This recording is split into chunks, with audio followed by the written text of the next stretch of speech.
Thank you, Vicki. Okay, can everyone hear me? Everyone hear me? Okay, good. Excellent. Can we hear it again from Miss Patty Hewitt?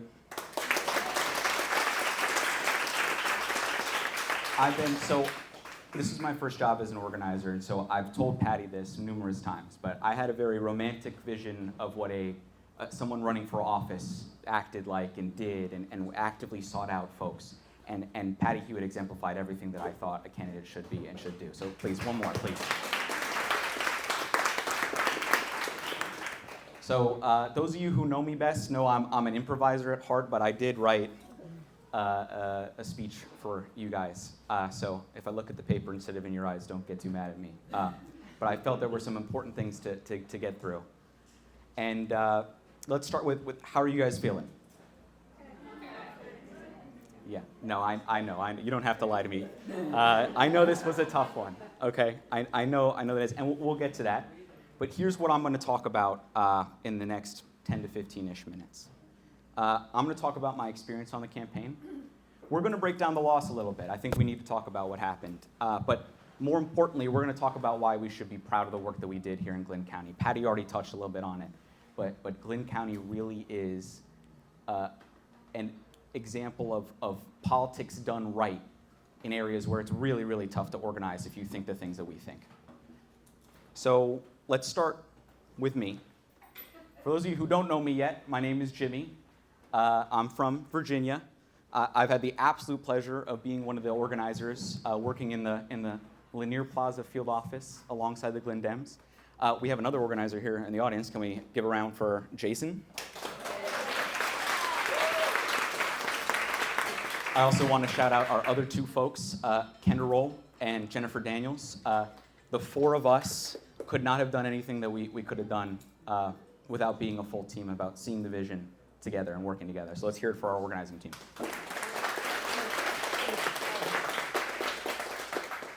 So I came down to Brunswick a couple months ago, my second time in Georgia. Way back in June, I pulled into the Lanier Plaza parking lot with my minivan full of all my stuff and no housing plan in place, which is why I've been very grateful that I've been relying on the kindness of the Glynn Dems ever since.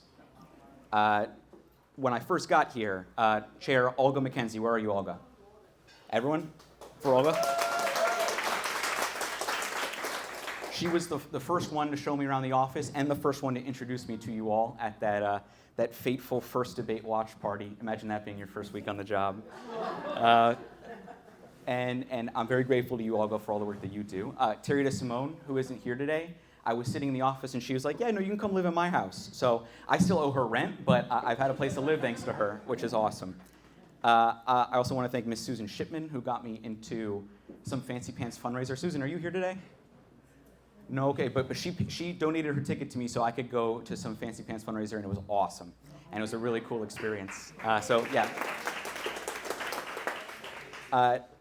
I'm just going to list off a couple names here. We got Audrey, Julie, Tina, Michelle, Peggy, Nan, Penny, Sharon, Diane, Lil, Melinda, Marilyn, Tracy, so many others. I think you guys are noticing a trend here.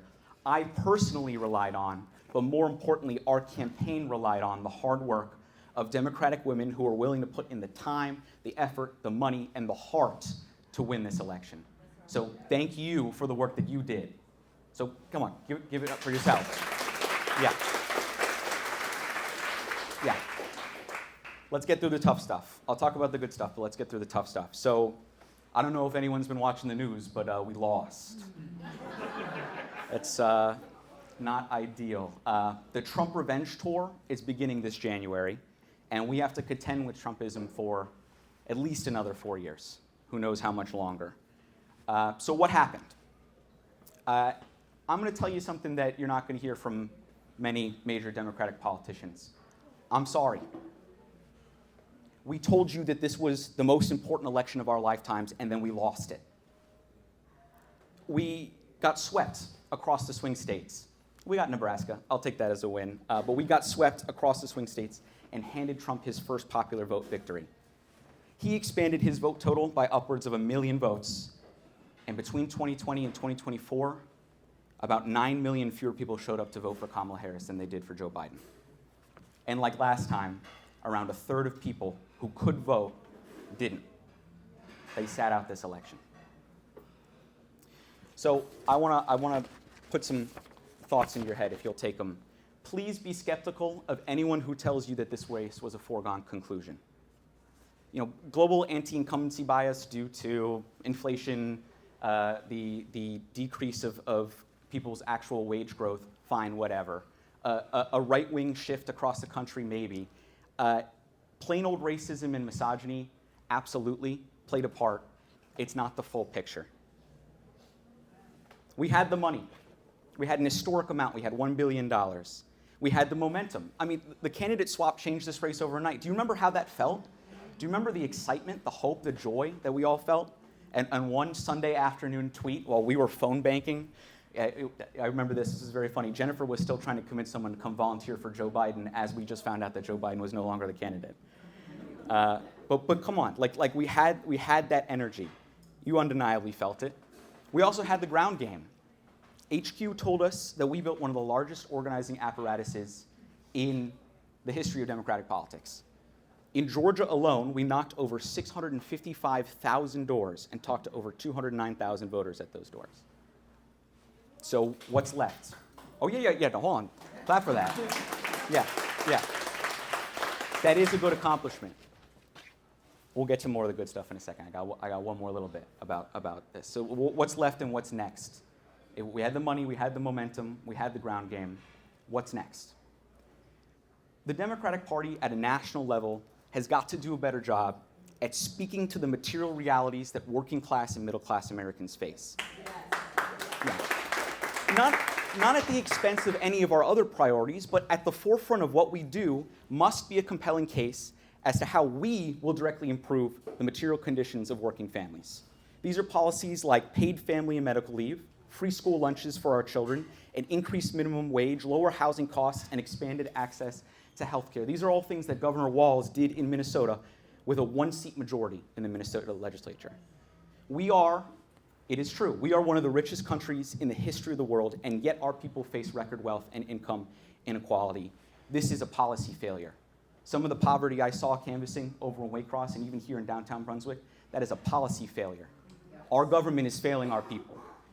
And we as the Democrats, we have to do a better job. Any political party is entitled to exactly 0 votes. We have to go earn every single one. And for the Democrats to earn the votes necessary to govern again, we have to find the political courage to stand up and fight tooth and nail for working people in this country. But let's get back to the campaign. That's all forward-facing. We can do that. We'll get through that, and we'll make those changes. Let's talk about the campaign. Let me be very clear. We were in this. Don't let anyone tell you otherwise. We were in this race. A few months ago, I told you guys that good feelings don't win elections. Hustle does. We have to match our hope with some hustle. And we absolutely did that. We absolutely out-hustled them. And make no mistake, the margin was incredibly close in these swing states. Whatever the trend was nationwide, in the states where we competed, we put up a fight. And we should be proud of that. That was the product of the work that we did here. That was no Democratic strategist making any decision up in some boardroom in DC. That was the work that we did right here, talking to real people about the things that matter to them. We were the reason that this was a fight. Across the state of Georgia, we had 63,589 people who volunteered their time to fight for Kamala Harris and Tim Walz. Those volunteers, they talked to over 209,000 people at their doors and over 116,000 on their phones. These are incredible numbers. As a result, the number of Democratic voters in Georgia increased by 74,370. Yeah. 74,370. I'm more proud, though, of the work that we did here.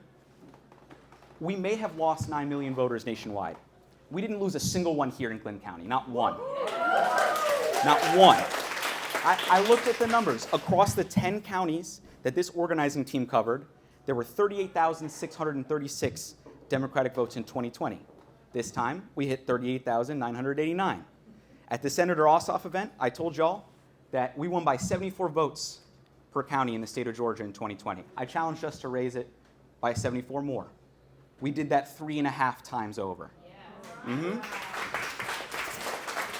In Glynn County specifically, not only did we hold our numbers from last time, despite the loss in Democratic votes nationwide, but we increased it, putting us at 16,144 votes. Let's put that into perspective. In a year where, on average, countrywide, we lost 2,800 Democratic votes in each county, not only did we counter that trend here, but we increased our vote total. Like, do you guys recognize how insane that is? We fought the national headwinds tooth and nail, and we won. And you should be proud of that. We have to be proud of the work that we've done. Not only that, let's talk about the team that we built here in Glynn County. When I say we, I'm not just talking about the organizing team. I'm talking about the Glynn Dems. I'm talking about us. I'm talking about everyone who decided to show up for an event. I'm going to give you some numbers. They apply to the 10 counties that we worked in, but let's be honest. The bulk of our work happened right here in Glynn County, right out of that Brunswick field office. We hosted 410 events, whether it be canvases, phone banks, postcard and letter writing. We had trainings, we had issue-oriented discussions, we had phone banks again, we had office staffing, we had lit stapling, we had pizza parties. We had fun too. We did the hard work, but we had fun. We did a lot. That's 410 events in 100 or so days. We had 718 total volunteers attend at least one event. 718. That includes 221 canvassers who tried to reach 41,060 people behind 31,920 doors and talked to 9,560 of those people. Guys, we knocked 32,000 doors here. We had 182 phone bankers who contributed to the effort to call 72,330 people across our 10 counties, and we talked directly to about 1,200 of them. Our over 100 postcarders wrote out 19,000 postcards, which were sent out across the state through the Georgia Postcard Project. Throughout this process, I said that it's the real, genuine, and meaningful conversations that we have with voters that make the difference.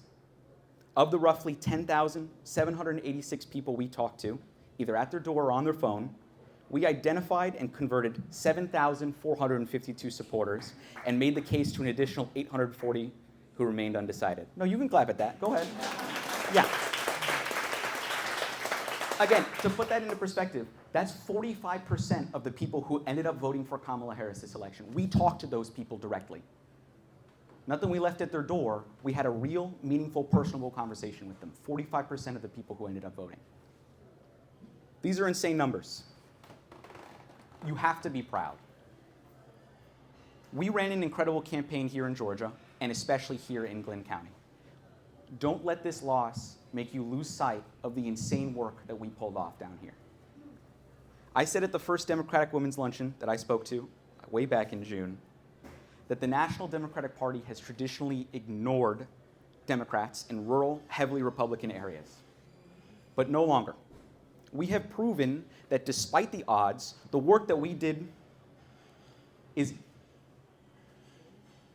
part of a national project. We have Democrats in every county. There's 3,146 counties in these 50 United States.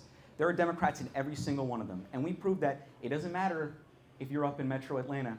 We've got 13, 14, 15, 16,000 Democrats right here that we're not going to let the overwhelming Republican area that we're in scare us out of talking to. We're not going to let anyone fear, make us afraid of being who we are. So we will continue to put in the work. The work that we did here mattered. We didn't get Kamala Harris elected, but it's the springboard for future Democratic growth and success here in Glynn County, and it is the model for every county across these United States. If all 3,146 counties had a Glynn Dems, you never see a Republican administration again. All right? All right? So let's be clear. None of this would have been possible without the hard work that the Glynn Dems have been doing for years. I'm proud of what this organizing team did. Yes, we should be. But the Glynn Dems have been doing the hard work. They were here when we got here, and they're still going to be fighting the good fight when we're gone. And you will still be here, and you will still be fighting the good fight, even when we go away. So here's my final field pitch. Please stay involved in the Glynn Dems. The beauty of the Glynn Dems is that they're not a one-trick pony. They do so many different things, and they do them well. They have their own canvassing and phone banking programming. Dorisa and Terry do the postcard and letters to the editor writing. Paula Gallen her project nudges low propensity voters to get involved. Penny Hennessy pays attention to all the details on voter protection so we don't let them change the rules out from underneath our feet. And these public events like First Friday and the district chairs going and doing work in their district and talking to voters where they are. There's so many of these different projects that they do, and they're going to keep expanding them. Let's be clear about one thing. Every single one of you is welcome in the Glenn Dems office. We're more than a local political party. We're a community. There is space for you in the work that we must do next. We have to keep sifting for the Democrats who feel so alone in this heavily Republican area. And we have to connect them to this community. We have to talk to the folks who don't vote because they don't feel bought into a politics that, let's be honest, hasn't always paid attention to their material realities. We need to figure out what is important to the people around here by meeting them where they are. This campaign has ended, but the work has to continue. Next year, we need to re-elect Commissioner Kendra Roll and Mayor Cosby Johnson. The year after that, we need to protect Senator Ossoff's seat. The work to win this next election and the election after that, it doesn't start in the lead up to those elections. It starts right here and right now. These results, they should highlight the urgency of getting involved. If there's any silver lining, one is that we know exactly what Trump and his loyalists are going to do. They laid it out for us in a very comprehensive document called Project 2025. We have to be prepared to counter the worst of it. We have to demonstrate the cause and effect of Trump's policies, and we have to continue to build our people power to take back Congress in 2 years and the White House in 4. If we check out, then we let what's the worst of what's to come happen. And that's not something I'm comfortable with, and I don't think it's something that you're comfortable with either. So like the Vice President said, now is not the time to throw up our hands. It's the time to roll up our sleeves. For me, I'm heading back up to Virginia this weekend. I will turn my brain off till New Year's, and then I plan to work the governor's race in Virginia next year. We're going to bring Democrats back to power in the Commonwealth, and who knows, I might be right back here in 2 years. Long term, I'm going to run for the Virginia General Assembly, and I'm going to materially, I'm going to do that because I see the power of what we've built here, and I know that in the Commonwealth we need to build something like the Glenn Dems, and we need to build it now. And I want to materially impact the lives of working Virginians, and we need to make our legislature more representative. I'm going to end on one final note. This has been one of the most rewarding experiences of my life. I've had the most romantic and unusual campaign experience, more than I could have anticipated. A candidate swap, 2 assassination attempts, but also meeting the Vice President and Governor Walz, and it's starting a wave at the Savannah rally. That's a tombstone level accomplishment right there. And I've been telling folks, I was the lowest rung on the ladder, but I was the first one in the office. So watching this team grow from just me, a baby organizer in his first real job, to 4 organizers and hundreds of volunteers has been incredible. The bird's eye, what we've built here is something that should make Republicans afraid. And good, let's keep making them afraid. I have seen from start to finish the strength of our people power. We cannot take our foot off the gas now. Thank you all for the faith that you placed in me and the work that we did together. This place will always have my heart, and I'll always consider myself a Glenn Dem. Thank you.